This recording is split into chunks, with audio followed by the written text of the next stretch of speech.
Welcome back to the Money Down podcast. Today we're going to be going over the top 2022 NFL draft prospects. These are all the guys in college football that are going to be eligible for the 2022 NFL draft that I'm looking forward to seeing. These are mostly just the top guys. I'm going to go over each position, my top guys, and obviously this is way too early. That's why I'm not doing a mock draft. I could be doing a 2022 way too early mock draft. I think it's too early, especially we have no idea where teams are going to go. We have no idea with a team like the Eagles. They could be top 5. Jalen Hurts was bad getting a quarterback. Or they could be later in the teens. Jalen Hurts looks decent and they're going somewhere else. So it's so hard with draft needs and position and order. So I'm just going to go over my top guys that I'm ready to watch. Now, this all could change. I have some guys on here that are just like absolute prospects and I just want to see what they can do. And some guys I think have already proven that they're going to be a first-round pick. Now, first, we're going to go into the quarterbacks. This is what everyone wants to hear. We're just going to get right off the bat the top quarterbacks. Now, obviously, the ones everyone's probably heard of if you're getting into it. Spencer Rattler is probably the number one guy for a lot of people. His talent is insane. Makes a lot of dumb throws, but his arm talent is the best in this class. He's an athletic dude. He can run for Oklahoma. He's an incredible player, and he could be the next Oklahoma quarterback to go number one if he has a good senior season, or not senior, it's going to be his true junior season. But he's definitely a guy I'm looking forward to with all the talent, make some boneheaded plays, but we'll see what he does, and he could definitely be a top 5 pick in my opinion. Next, we're going to go to Sam Howell from North Carolina. He's the next UNC quarterback after Mitchell Trubisky. Now, he has a cannon. He's one of the best deep ball throwers we've seen coming out in the last couple of classes. He's up there with kind of Trey Lance, not necessarily as talented, but a great deep ball. The only worry with him is he's in a really bad simplified scheme at UNC where it's all RPOs and deep balls. Like if you go up on YouTube right now and search up Sam Howell highlights, you're gonna I literally watched it now, so every single highlight of his is just a go ball. I mean, he had some insane talent with Daz Newsome and De'Ami Brown. He had some great running backs in Javonte Williams and Michael Carter. So we'll see how he does. But I think when it comes to the draft, the scheme is what's gonna really hurt Sam Howell when he comes out. I think teams are going to be worried about the throws that he can make because he's not throwing a lot of deep intermediate, a lot of out routes, the kind of routes that you're going to need to make in the NFL. He's not throwing a lot of those, so he could have just another good year, and it's really going to come down to the combine and his pro days when teams actually get to put him on some more of these routes and see what he really can do. But he's definitely an interesting prospect that's definitely right near the top for me for quarterbacks. Next, we have Kedon Slovis. He's the USC quarterback. I'm personally not a big fan of him. I know some people have him as their number one quarterback to watch right now at the top.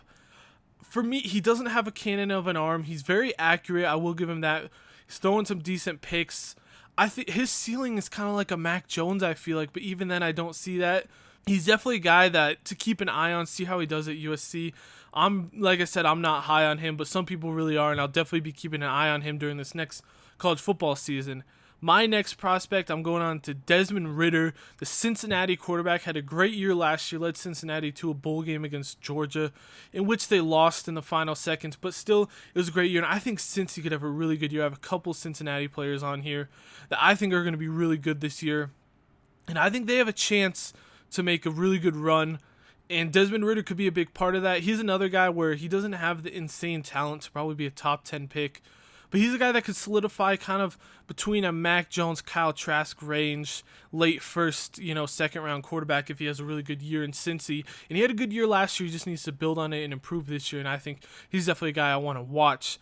Next up, we have JT Daniels, the Georgia quarterback, transferred from USC after getting beat out by Kedon Slovis. Some questions there on why he really transferred. But nonetheless, he's a talented quarterback. Made some incredible throws in the spring game, which was one of the first times we got to see extended action for JT Daniels. He's definitely a high upside guy that could have a great season for Georgia. Has some great weapons in Georgia. George Pickens, we'll get to later, one of my favorite receivers in this class. But JT Daniels is definitely a guy I'm keeping my eye on as a guy who could break out and have a really good year and definitely be in the talk for one of these top quarterbacks of this class. Next, we're going on to Bryce Young from Alabama. He's an Alabama quarterback. Alabama quarterbacks usually do well. He's not a guy that I see maybe being one of the top 2 prospects, but he's a guy who could slide in kind of like a Kyle Trask range as a decent quarterback that you'll find on day 2 maybe. I mean, he's still at Bama. They have tons of talent there. Their O-line is stacked. Their receiving core is still going to be good. Got a couple of receivers that I really like coming out there. And I think Bryce Young could definitely have a big numbers year, and it's going to be one of those debates on talent and Alabama quarterbacks really in general, especially depending on how we see Mac Jones do in the NFL. It's not good look if he does bad, and then we have guys like Tua also not producing the NFL. So he's definitely got to keep your eye on out of Alabama. Next, we're going to be going on to, these are kind of the talent guys. These guys probably have the most talent in the class. We have Emery Jones, who didn't really play last year. He was Kyle Trask's backup. He played a little. We saw him come in at the end of the season for Kyle Trask. He's a runner, insane runner, kind of like a Jalen Hurts, where he gets downhill and he will break tackles and make some plays with his feet.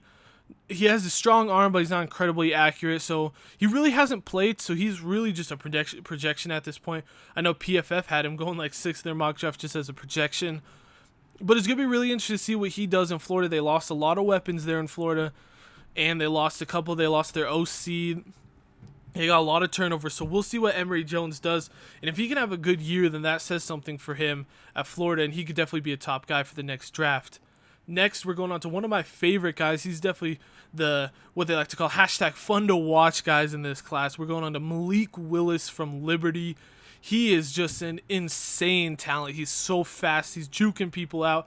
Has insane arm talent, but he did throw a lot of picks. He had a lot of turnover-worthy plays. He's definitely going to have to clean up footwork, but he's an absolute talent, kind of on that Lamar Jackson level of just, you watch him and you're like, wow, he's throwing insane deep balls, and then he's running, juking dudes for a 30-yard run. I love watching Malik Willis, and he's definitely one of the guys I'm definitely going to keep my eye on. Don't really want to watch a lot of Liberty games, but if you're watching Liberty game, it's worth it because of Malik Willis. Those are overall my top quarterbacks to watch. I'm going to be watching them throughout the season, and we're definitely going to do another one of these when we rank closer after the college football season to see how the board turns out. It's going to be interesting to see if I definitely miss some guys. There's some other people that could come up. Matt Corral's another one that comes to mind from Ole Miss as a guy who could have a big year and come out. But also some of these guys could do bad and not even be on this list, could return and whatnot. Next, though, we're going to move on to the running backs. This is just a short list of 3 guys that I have as my top guys right now that I'm seeing a lot of places. First is Breece Hall from Iowa. He's kind of that all-around back, low center of gravity. He's going to break tackles. He's going to get your big gains. There's not one trait about him that stands out about, oh, he's super fast, he's super strong, he has great hands. He's just an all-around guy that's pretty good. I don't really see him unless he makes some huge leap in athleticism as a first-round guy, but definitely a solid second-round running back I could see in the next draft. Next would probably be one of my favorite guys looking at this class is Isaiah Spiller from Texas A&M. The dude's a home run hitter. If you watch his tape, I mean, he just hits home run after home run, long runs. He's got the speed. He's got that one-cut ability where he just sticks his foot in the ground and goes and takes it 80 yards to the house. He's one of the most electric running backs in college football, and he has a chance to be a first-round pick if he just even improves and has an insane season. I'm not a huge running back in the first round kind of guy, and none of these guys are that incredible of athletes that I'm saying, like no Saquon Barkley levels, but they're definitely really solid guys that could be day 1, day 2 picks in this next coming draft. Next guy I have is just an interesting prospect, is Amir White from Georgia. I really like some of the things I see from him. He's very inconsistent, but I mean, Georgia turns out running backs like butter, and Zamir White could easily be the next guy that comes from Georgia. He's definitely a talent. He's got some insane athleticism, and I'm really interested to see what he does for the Georgia Bulldogs this next season. It's going to be interesting watching Georgia with a lot of talent, and JT Daniels, Zamir White. We'll get to some of the other guys from Georgia, but that could definitely be a really good team this next year. It mostly hinges on what JT Daniels is going to do for them. Next up, we're going to be moving on to the wide receiver class for this next college football season. Now, there's definitely some interesting guys. The first guy I want to mention is Chris Olave from Ohio State. He could have come out this year and probably would have been a late first rounder, maybe early second, kind of in that group with, Bateman, Elijah Moore, Kadarius Toney, somewhere sliding around that second group of wide receivers. But he decided to go back to school. He's definitely fast. He's a deep threat. Made some big plays in the playoffs, and he's definitely going to be interesting to watch another year at Ohio State. Sorry, I'm actually not too sure who their quarterback's going to be. I haven't looked too much into it, but it's going to depend on quarterback play. And also the next guy I want to get to is Garrett Wilson, also from Ohio State, who was arguably the better receiver out of him and Olave. A lot of people who went up against Ohio State said that Garrett Wilson is the better receiver out of the two. So that's definitely a receiving core to watch. Garrett Wilson's a couple people's number one receiver. I think he's definitely up there for my number one receiver looking at the class as it is. And he's definitely probably going to be a first-round talent as long as nothing major happens in this next season. Next, we go up to a guy who has had an interesting college career in Justin Ross, who was supposed to come out last year, ended up having an injury or opted out, didn't play this last year. Then there were recent rumors that he was transferring to Alabama. He's currently at Clemson. For those of you guys who don't know Justin Ross, he seems like he's been at Clemson forever. He seems like he's going to come out in every single draft class, and yet he's still at Clemson playing football there. He's going to come back for one more year, I believe, at Clemson, and he's another burner. Insane talent. I've had him in first rounds and before in a couple other drafts and ends up not coming out. He's coming back to school again. We'll see what Justin Ross could do. I definitely think he's going to be a top pick because he's an insane talent. They have DJ Ungalegle, however you say his name at Clemson. I think he's one of the best quarterback prospects I've seen in a while. His arm is absolutely insane, and that's just going to help Justin Ross out at Clemson. Probably have a big year because he said he's not transferring to Alabama. He came out and said that, which is good. We don't need any more receivers going to Alabama because they already have a couple of guys. One guy I'm going to mention is my next prospect, which is John Mechie. He had a great year last year. He was kind of their number 2 guy behind Devontae Smith when Jalen Waddle was playing. He was their number 3. I think he's a good athlete. I mean, we definitely have a lot to see. He was obviously behind the Heisman winner in college, so let's see this year when he comes up. He has a more prominent role, if he can really take it on. I don't know if he can take on that prominent role or not. I think he definitely has the athletic ability to do it, so he's definitely going to be an interesting guy to watch in that Alabama offense, and if he can take that prominent role as the receiver for Bama and really be a top talent in the next class. Next, we have one of my favorite guys. We have George Pickens from Georgia. I mentioned him earlier. He's like maybe the most athletic and one of the most talented guys in this class. He's got a little bit of a diva off the field, kind of that OBJ vibes. He's had some injuries, but overall, I mean, you can't deny the talent with George Pickens, and he's probably going to have a huge year in Georgia. He's one of those guys I was talking about with that Georgia team could be definitely special. JT Daniels slinging it to George Pickens could definitely be one of the funnest things to watch in this next season. My last guy is a bit of an interesting guy. We have Traelin Burks from Arkansas. His run after the catch is insane. He was almost built in a lab as a receiver. He's like 6'3", 6'4", 230 or something, and he's fast. I mean, he's a guy built in a lab, and he's going to be an interesting guy to watch. At Arkansas, a bit of a smaller school that no one talks about. It doesn't turn out much NFL talent from Arkansas, but Traelin Burks' talent is definitely up there. He has a big year, and we're definitely going to be talking about him come the next receiver class when we're looking at this draft in a year or so.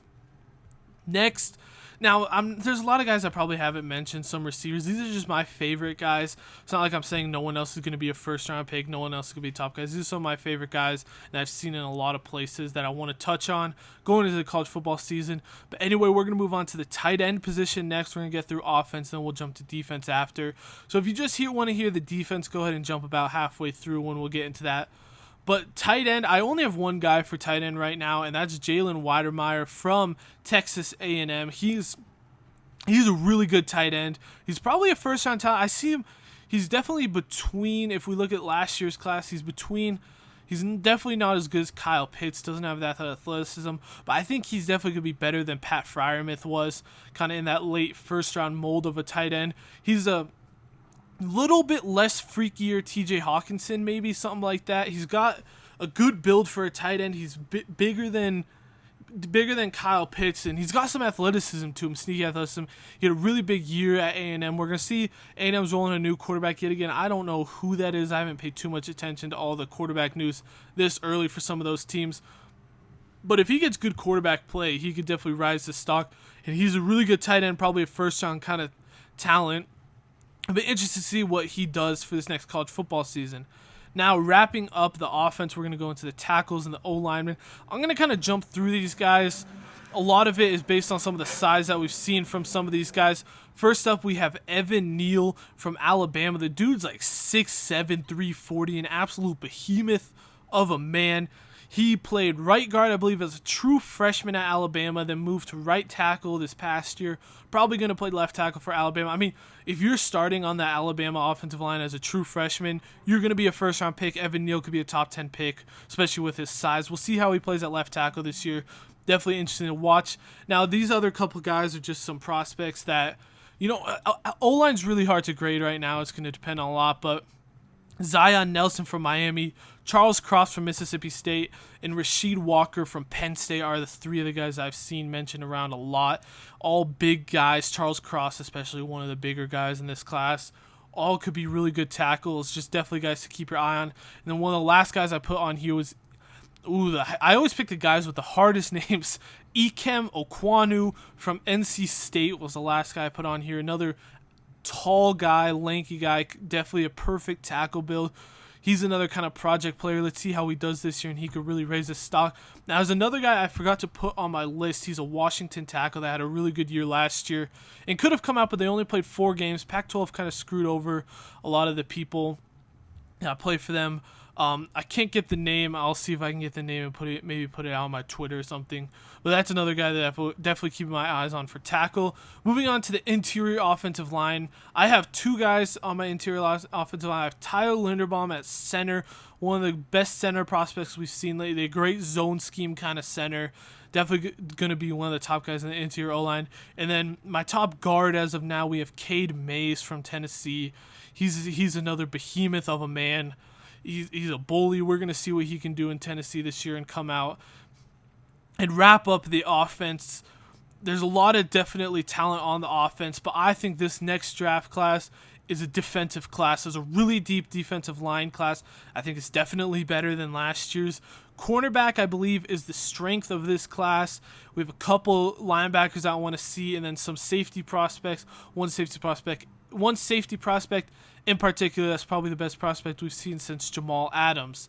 Now moving on into the defensive class. We're going to start off at defensive tackle. I have 2 guys here. As guys I want to mention, DeMarvin Leal from Texas A&M. He might be a top 10 pick. He's definitely better than Christian Barmore we saw this past year, who slid into the second but could have been a higher pick. DeMarvin Leal's a stud. I believe he's maybe somewhere around 6'4", 280, something like that. He's an athletic guy. He'll put on spin moves on the inside. He could play 3-4 D end and kind of slide out to even D end if you need. I think he's going to be best as a 3-4 D end or a 4-3 kind of 3-tech D tackle in the NFL, but he's an absolute athlete for the interior position. He's going to be a really high pick in this next class. The next guy, like I said, I love to pick the hard names. It's Phidarian Mathis from Alabama. I mean, Alabama, like I was talking about, Georgia churning out running backs. Alabama turns out defensive tackles like nothing else. And Phidarian Mathis could be one of those next guys. He's another great talent for that Alabama D-line. Next, though, we're going to move up to the edge. This is where I think it gets really deep. I'm going to go over a couple of these guys quickly and then a couple of them in depth for some of the best talent. Now, first off, we have Kayvon Thibodeaux from Oregon, who is the best DN in this class. He's the best. He's up there in that. I think he's probably going to end up being a better prospect than both the Bosa brothers. Up there with the Chase Young and Myles Garrett type prospects. He's like a Kawhi Leonard build I've seen people call, 6'5", whatever, 280, 290, something like that. Absolutely athletic, long as hell. I mean, he's the next guy, top 5 pick. Probably could be the first non-quarterback off the board would be my guess. He could be a top 3 pick. I could definitely see Kayvon Thibodeaux going in this next draft. He's an absolute insane athlete. Next, we have Drake Jackson from USC, another guy who's got a great body, great length, bigger guy. We'll see what he can do in this next season. He's a guy to keep our eye on. Zach Harrison from Ohio State. I believe Zach Harrison's like 6'6", 6'7". He's an absolutely long dude. Definitely a lot of potential. If he's gonna have to put together some things on the technical side if he wants to be a really high pick, but he definitely could. He has the build to do it from Ohio State, and he's an absolute athlete. Next, another quick couple guys I just want to mention. We have Aiden Hutchinson from Michigan. He's definitely talented. Just keep your eye on another long guy. And Nick Bonito from Oklahoma he's absolutely electric. A great athlete. Could have came out in this last class. Decided to stay there for another year to improve his draft prospect. Could be a first round. He's definitely a guy I'm keeping my eyes on. Nick Bonito. Now, The next guy I want to mention is Adam Anderson from Georgia. He was a 5-star recruit. Didn't get much playing time at Georgia. He was really a pure pass rusher at Georgia. Came in on third downs, pure passing down. I mean, he might be the best pass rusher in this class. Just looking at his film, he rushes the passer like absolutely nobody else. He was better than Azeez Ojulari at rushing the passer. His get-off is absolutely insane. He's getting in the quarterback slap right now. I mean, if you go watch his highlights, they're insane. He must have some issues in the run game, though. He didn't really play on a lot of pass downs. So if he can put it together, he could be one of those top guys in this class because his pass rush ability is next level with what he's doing. Like I said, former 5-star. Absolutely insane athlete, but he's going to have to put it together because there's definitely some issues, maybe off the field issues, but he's not playing much at Georgia. And as a 5-star recruit, it's hard to see why. I know they have a lot of talent, but we definitely need to see why and see if he can be that every down D-end if he wants to be a top guy in this class because his pass rush is up there. Now we're going on to one of my favorite guys in this entire class. We're going on George Fetus, I believe is how you say it, from Purdue. The dude's an absolute power end. Think of your Calais Campbell, but maybe a little bit smaller. I mean, he came in as a true freshman and was absolutely bullying people, racking up pressures, racking up TFLs. I love watching his film. He's an absolute bully, and that was as a true freshman. You don't do those things as a true freshman in the Big Ten. Just the things he was doing is insane. Ended up only playing, I believe, 2 games this past season because of injury, so he's coming back for his true junior season. And if he puts together a tape, he could be one of the top guys in this class. I love watching him. He's one of my favorite guys. And I'll definitely keep an eye on him coming in this season. George Fetus again from Purdue. Keep your eyes on this guy when it comes to the NFL draft in 2022 as one of the top guys. Now we're going to move on to the linebacker position. I have a couple of guys here. The first one I want to mention is Brenton Cox Jr. from Florida. He's listed as a linebacker in a lot of places that you see him, but he's more of an edge rusher. I believe he transferred from Clemson, I believe it was. Somewhere like that. Maybe it wasn't Clemson. I'll have to get back to you on where he transferred from. But transfers to Florida, has a breakout year this past year. He's an absolutely electric pass rusher. When I say outside linebacker, think of the kind of role that Von Miller plays where you're that outside linebacker, you rush, drop into coverage a little bit. He's absolutely athletic. He's another one of my favorite guys in this class along with George Fetus. Brenton Cox Jr. is definitely a guy to keep your eyes on, athletic as anyone else in this class. And I love what he did breakout year. Let's see what he can do for another year in that Florida defense, who's going to have a really good defense, by the way, Florida. Next up, we're going to go to his teammate, Ventrell Miller, who's just another solid guy. I'm not going to spend too much time about him. We'll see what he can do. Athletic guy, more of your true inside linebacker rather than Brenton Cox. Next up, we have Mike Jones Jr. from LSU. He's the one that transferred from Clemson, I believe. He played kind of an outside linebacker role there, but I believe he didn't really like his role and thinks he could be more of a true inside linebacker. He's going to LSU, who has produced tons of really good linebacker talent last year, and Patrick Queen and Jabril Cox, Deion Jones, produced tons of talent there. So he's going to go probably play a more inside linebacker role, and he could have a really big breakout year for LSU if he really does play inside linebacker. And I'd be really excited to see what Mike Jones Jr. can do, and he could be one of those breakout guys that's a top talent in this next draft class. Now we have probably the number one consensus linebacker on a lot of people's boards right now, Christian Harris from Alabama. Alabama's another team, always has great linebackers. He could be the next good one, athletic build. He's going to come down and hit you hard. He was part of that Alabama defense last year that was so good. He's returning to yet again a good Alabama defense, and I'm definitely watching what Christian Harrison can do as probably the top linebacker right now in this 2022 draft eligible class. All right, next up, we're going to be jumping in to the cornerback class, which, like I was saying earlier, is really the strength of this class. I think there's a lot of really good cornerbacks in this class, and we're going to start off with none other than one of the best cornerback prospects we've seen in Derrick Stingley from LSU. Came in as a true freshman and was probably the best corner in entire college football as a true freshman. Had a bit of a down year last year, but down year for him was still a really good year. Battled some injuries this past year, but he's up there with Kayvon Thibodeaux as the first non-quarterback to probably get drafted in this class. Absolute insane talent. Perfect cornerback build that you could want. It was supposedly running 4.3 in high school, so he has the speed. He's definitely the best cornerback prospect we've seen in a long time, and I'm excited to see what he does this next year to build on that and definitely be a top 5 pick probably, in my opinion. Derrick Stingley could easily be. Next up, we have another guy I love to watch in this class. We have Cair Elam from Florida. He's an absolute long dude, exactly what you want in a cornerback build. Had a great year at Florida, lots of ball production. We're going to see what he does this next year and just keep building on what he did. He's definitely probably my number 2 in this class as just an absolute great cornerback prospect. Cair Ellen, probably a top 15 prospect if I were to rank him right now. He's perfect. He's exactly what you want in a cornerback, and that's why he's up there. Next, we have my favorite corner, not my best, but he's up there with Carla, Fetus, and Brenton Cox, my favorite guys in this class. We have Ahmad Gardner from Cincy. He looks a bit skinny on the field, but he just makes plays. He's another one of these guys on Cincinnati that was part of the reason that Cincy team was so good last year. Part of it was Ahmad Gardner. He's an absolute stud. I love watching his film. He's one of my favorite guys that could really boost his stock. And he could be one of those guys that's kind of like a steal in next year's draft class that falls maybe second round but ends up being one of the best guys from the class. I could definitely see that for Ahmad Gardner playing in Cincy a little bit lesser. But I mean, he did what he had to do when he played Georgia. Did his business and just makes plays everywhere. Now I'm going to go over a couple guys here that are just prospects that I'm keeping my eye on. Not a lot to say about them right now, but they're guys at the top that you want to keep your eye on. We have Sevyn Banks from Ohio State, Darion Kendrick from Clemson, and Andrew Booth also from Clemson are guys you definitely want to keep your eyes on as guys who might be first-round picks, some of the best cornerbacks in the nation. Keep your eyes on those guys because they're going to be guys that you're hearing later on. Next guy I want to mention is Trent McDuffie from Washington. Not a lot of people are talking about him as much. He's an athlete, dude. His change of direction is incredible. He's going to be one of the top guys to keep your eyes on coming in this next class.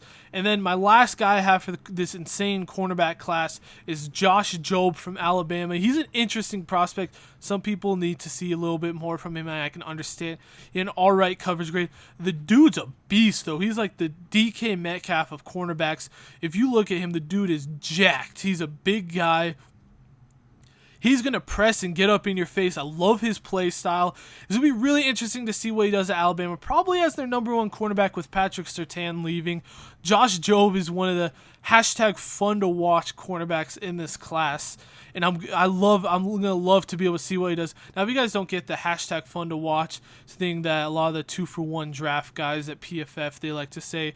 Basically, guys that when you turn on the film, I'm going to be wanting to watch Josh Jobe just to see what he does because he's #fun to watch. Now, the last position group we're going to go over. Sorry about kickers and punters, I get their people too. Maybe I'll do a long snapper episode in the future if you guys really want, but we're not getting into that just yet. We're going to be going on to the safeties, and the first guy I want to talk about from the safeties is the guy I mentioned earlier, probably the best safety prospect since Jamal Adams. We have Kyle Hamilton from Notre Dame. He's an absolute flyer around the field. He is forcing fumbles left, right, and center, laying the boom, coming downhill at every chance he has out of Notre Dame. He's an insane talent, probably a top 20 pick, better than any of the safeties in the last couple classes. As a true sophomore, was balling out this last season. Part of the reason that Notre Dame defense was so good and they made the playoffs was Kyle Hamilton, probably the guy on that defense up there with your guy in JOK. Those two were really the guys, and Kyle Hamilton this next class. He's going to probably build on that and have an even better year. Definitely an interesting guy to watch. Next up, we have Jordan Battle from Alabama, another really good safety. Coming out of Alabama, kind of more of your inbox safety like a Kyle Hamilton. He will lay the boom. Definitely another fun guy to watch. Going to see what he does and could be a first-round prospect if he has another good year. Another just interesting guy that was fun to watch was Bubba Bolden from Miami. He's another guy that flew around the field, made a lot of plays for that great Miami defense last year. I can't wait to watch him this year. See what he does, make some big plays, explode into the scene, and maybe be a great guy for this next prospect. But that's going to wrap it up for this episode. These were some of my top guys for 2022. That was a lot of 2020s. I'm sorry. It's near the end of that. I've had some coffee. As you can see, my words aren't coming out great, but we're at the end of this podcast. There's definitely a lot of talent in this 2022 class. I love the cornerback class, and especially as an Eagles fan, probably going to be looking into that corner 2 with 3 first-round picks next year. If your team needs a cornerback, this is the class. It's a deep quarterback class. I'm not seeing a lot of high-end talent. It could be deeper than this past year's, but maybe not as top-heavy. But there's definitely some athletes in this quarterback class I'm looking forward to. This is going to be a really good college football season after, the weird season we had this last year. We finally get to see all the talent on display. Everyone's playing games. I'm really excited. I'm really excited to see some of these teams like Cincinnati. If Cincinnati can really make a run, they got Desmond Ritter coming back and still some really good players on the defense. After losing some guys, like James Hudson, James Wiggins, they lost definitely some talent, but they have tons of talent still. And I'm really excited to see what a team like them does. Been watching some spring games. Going to keep watching up on some more of those to get even more guys out for you. There's some absolute studs coming up in the college football season that aren't draft eligible. These are all guys that are probably, I believe, are draft eligible. But there's some guys. Alabama, I remember I was watching their spring game. They had this dude, I don't even remember his name. He was a early enrollee, so he's going to be a true freshman. He was absolutely balling out at receiver for them, a long dude. So, there's some guys that catch your eyes as some true freshmen coming into this class. They're going to be studs, but these are all draft eligible guys. Let me know what you guys thought. If there's any guys that you guys think, go ahead over. If you're listening to this podcast on Spotify or Apple Podcasts, leave a review. If not, go over to my YouTube channel where this is probably going to be posted. My YouTube channel is under my name, Jared Svensson. Go ahead and check that out if you haven't. Go ahead and leave a like on the video and let me know in the comments any guys I didn't talk about or your thoughts on any of the guys I did talk about. I'm really looking forward to this. The summer, it might be a dead time for football, but it's not too early to look into the 2022 NFL draft. We're only about 11 months away from the 2022 NFL draft, and I know some of your teams are probably going to be bad. If you're a Detroit Lions fan, what's up? I know you're watching, Lions fans. I know you're listening because you guys are going to definitely be deciding between a lot of these players in next year's draft class. I'll see you guys in the next episode. Thank you guys so much for listening to the podcast. This is my first big episode. I just put one out earlier. If you want to go listen to it, you can. It was kind of a draft awards. Not the greatest podcast. Had to get one out to be able to get my podcast onto Spotify and iTunes.